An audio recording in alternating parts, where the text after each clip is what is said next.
Oh non, Baba, c'est bon, lâche-moi un peu la grappe. Il est collant, hein. Depuis que je fais plus de champignons, il fourre son nez partout. On le laisse un peu dehors, ça va le calmer. Pour ceux qui me découvrent ou qui n'ont pas vu les vidéos précédentes au sujet des champignons comestibles, je rappelle que je suis un débutant. Vous devez donc considérer mes propos avec une certaine distance. Il est possible que les méthodes que j'utilise actuellement ne soient pas les meilleures ou les plus efficaces et que j'en change d'ici quelques temps. Je partage mes expériences pour deux raisons. Pour aider les plus débutants que moi et pour progresser. Et oui, faire des vidéos sur YouTube, ça fait progresser. Maintenant que vous êtes avertis, je peux vous parler de mycélium. Comment produire des tonnes de mycélium pour récolter en masse des champignons comestibles. Comme beaucoup, j'ai cultivé mes premiers champignons, en l'occurrence des pleurotes, à partir d'un sac de mycélium sur grain acheté sur internet. Alors si vous débutez, je vous conseille de passer par là aussi. On parle de mycélium sur grain car le substrat est fait à partir de grains de céréales. Alors il semblerait que le mycélium, pour bon nombre de champignons comestibles, aime à se développer sur les céréales en général. Vous pouvez utiliser du blé, du seigle, du millet, du riz, de l'orge, du quinoa, et même les graines pour oiseaux que l'on trouve en jardinerie. En gros, le mycélium a besoin d'une source de sucre contenue dans l'amidon des céréales. Donc, première étape pour produire un max de mycélium, trouver un fournisseur de céréales bio. Pas question d'utiliser une céréale chargée en pesticides ou pire encore en fongicides. Pour ma part, je me suis rapproché d'un paysan et j'achète du blé bio autour de 50 centimes le kilo. La première fois que j'ai vu le grain, j'ai été un peu surpris car je le trouvais assez sale, avec pas mal de déchets de son et même quelques crottes de souris. Pour mes premiers essais, j'ai pris soin de tamiser, de laver le blé. Mais finalement, je ne suis pas sûr que cette opération soit nécessaire, car dans tous les cas, on finit par stériliser le grain pour éliminer toute source de contamination. Je pense qu'en animalerie, on peut trouver des sacs de 25 kg de céréales sûrement un peu plus propres, mais aussi certainement un peu plus chers. Pour moi, ça a du sens que de me fournir auprès de mon voisin paysan. Et je vais faire l'expérience de ne plus laver le blé pour voir s'il y a une incidence sur le mycélium. Affaire à suivre. Donc, après avoir trouvé la céréale bio, la plus adaptée à votre contexte, il faut la charger en eau. Idéalement, de ce que j'ai pu voir sur internet, il faudrait atteindre un taux d'humidité de 50%. Ce qui veut dire qu'il faut connaître le taux d'humidité de la céréale que vous utilisez. Donc, peser par exemple 100 g de céréales, les passer au four, disons 1 heure, et peser à nouveau et faire une petite règle de 3. Alors, vous vous doutez bien que j'ai pas fait ça. J'ai commencé par faire tremper 24 heures mon blé dans une grosse marmite pleine d'eau avec un peu de plâtre. Alors plus exactement du sulfate de calcium déhydraté. Ce plâtre éviterait que les grains ne collent trop entre eux. Ça reste à voir. En attendant, à la sortie de ce trempage, mes grains n'étaient clairement pas assez gorgés d'eau. Et en plus, mes premiers pots étaient mal stérilisés. Et j'ai beaucoup de contamination. Vous voyez la belle couleur verte? Bah ça, c'est pas bon signe. Du coup, j'ai tout jeté dans le tas de bois broyé en me disant que le mycélium y trouverait peut-être une place. Pour en revenir au taux d'humidité de mes céréales, j'ai donc ajouté une petite séance cuisson. En gros, je fais cuire mon blé à feu doux, environ 20 minutes, pour qu'il devienne bien dodu sans pour autant le faire éclater. Oui, il faut vraiment éviter de faire de la bouillie. Le mieux, c'est de contrôler la cuisson et de goûter le grain. Il doit être entier et se manger facilement. Avec cette méthode, je passe de 4 kg de grains secs à environ 6 kg de grains humides. Quand votre grain est à point, on va dire al dente, vous pouvez l'égoutter et le mettre à sécher en l'étalant sur une serviette par exemple. Il faut que l'eau autour du grain s'évapore pour chasser l'excès d'humidité. Alors on veut que l'humidité soit dans le grain et pas autour. Le séchage est assez rapide car le grain est chaud. Quand le grain est sec et qu'il ne colle plus aux mains, il est prêt à être mis en contenant pour la stérilisation. La question ici, c'est quel contenant? Alors sur internet, on voit beaucoup d'exemples à partir de pots de conserve modifiés pour s'adapter à la pratique. En bref, il faut percer le couvercle du pot et le reboucher avec soit un sparadrap microporeux, soit avec du polyfilm. Il faut permettre un échange gazeux tout en faisant une barrière aux contaminants. Pour rappel, la contamination est l'ennemi numéro 1 de la myciculture.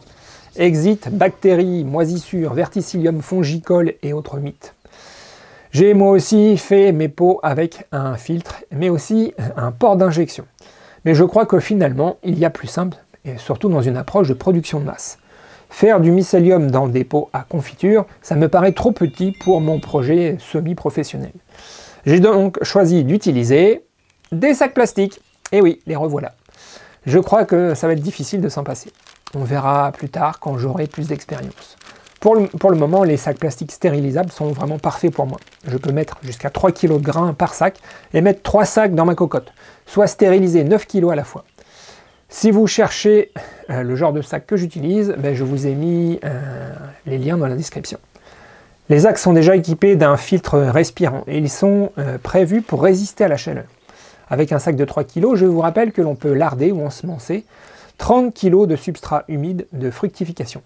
3 kg, c'est un peu moins de la moitié de ce que je devrais produire par semaine pour mon objectif de 1 000 € par mois. Voir la vidéo précédente. Donc avec ma cocotte, je suis en mesure de produire plus de mycélium que nécessaire pour mon objectif. Ce qui veut dire que pour commencer, vous n'êtes pas obligé d'acheter une cocotte Presto comme on peut voir partout chez les youtubeurs anglais. Bien, parlons à présent de la stérilisation de nos céréales. Vous devez savoir que les céréales sont un milieu riche et propice au développement de notre mycélium, mais aussi de tout ce que l'on ne veut pas. Il est donc nécessaire d'éliminer tout ce qui va entrer en concurrence avec le mycélium, et ça passe par la stérilisation. Et la stérilisation, c'est déjà atteindre la température de 121 degrés. Alors malheureusement, les cocottes minutes dans nos tiroirs ne dépassent pas les 110 degrés. C'est aussi pour ça que j'ai acheté la cocotte Presto, pour atteindre les 121 degrés. Bref, avec une cocotte de chez nous, il se peut qu'il reste quelques endospores bactériennes dans votre grain.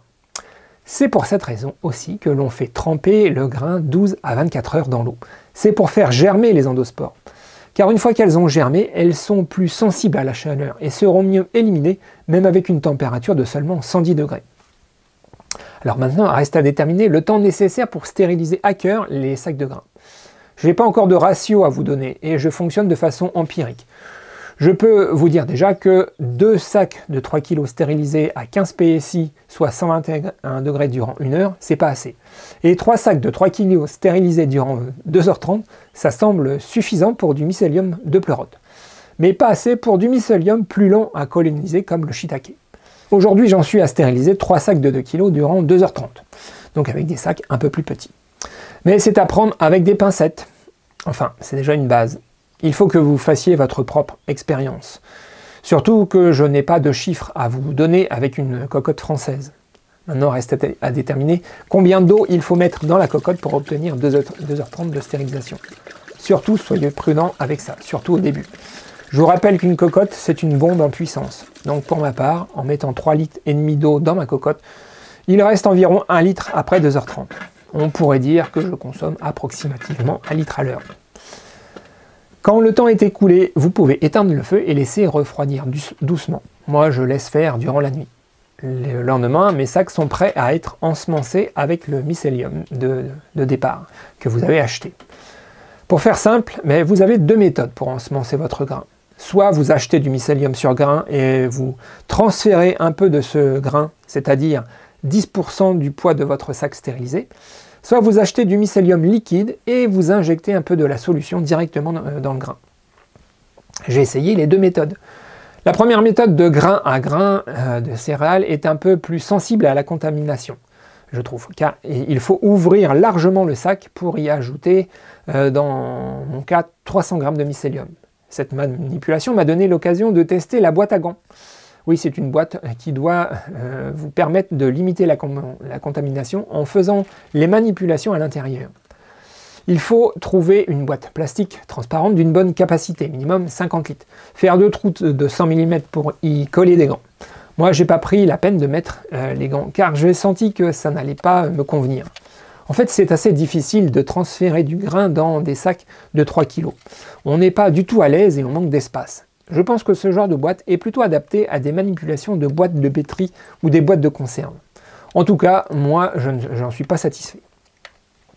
J'ai fini par terminer mes manipulations à l'air libre en prenant soin de bien me laver les mains, de pulvériser de l'alcool à 70 un peu partout et en refermant rapidement mes sacs. Il se trouve que je n'ai pas eu de contamination dans cette opération, mais je sens bien que c'est une étape sensible et la solution sera de fabriquer une hotte à flux laminaire. On verra ça plus tard car il faut bien compter 500 € de matos. La seconde solution me semble être une piste intéressante pour reporter la fabrication de la hotte. C'est le mycélium liquide. Pourquoi? Parce que c'est facile d'injecter avec une aiguille le mycélium dans le sac sans avoir à l'ouvrir. Ça fait juste un petit trou que l'on rebouche avec du sparadrap. Je me suis donc essayé à faire mes propres solutions liquides. C'est pour ça que j'ai mis un port d'injection dans mes couvercles. Ce port permet le passage de l'aiguille et se referme sans laisser de trou. Pour en revenir à la solution liquide, c'est de l'eau sucrée. Il y a des recettes différentes sur internet, mais je vois souvent revenir le dextrose qui est issu du maïs et le malt d'orge. Alors, il y en a qui font ça dans du miel et il y en a qui font ça aussi dans du sirop Tesser. Il y en a pour tous les goûts. Ma première recette, donc, c'est une solution à 4%, avec 3 g de dextrose et 1 g de malt pour 100 ml. Voilà le résultat. C'est trouble et plein de grumeaux. Pourtant, malgré des pots contaminés, j'ai des pots dans lesquels le mycélium se développe bien. Le petit problème que je n'avais pas mesuré, c'est comment aspirer cette solution avec une aiguille de 1,2 mm. C'est a priori la plus grosse disponible. Et là, c'est la galère.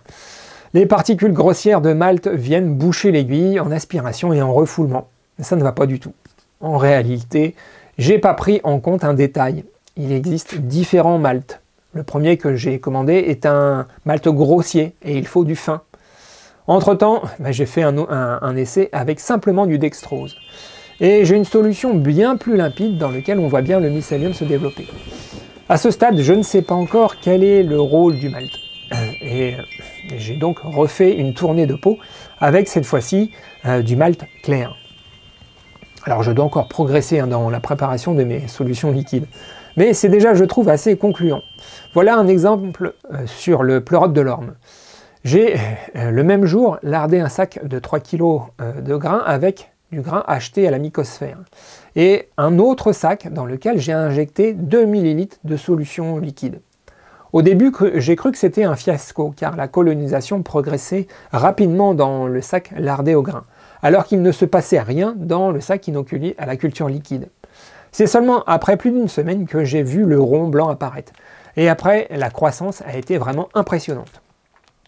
Le sac a fini par être colonisé avant le sac inoculé au grain.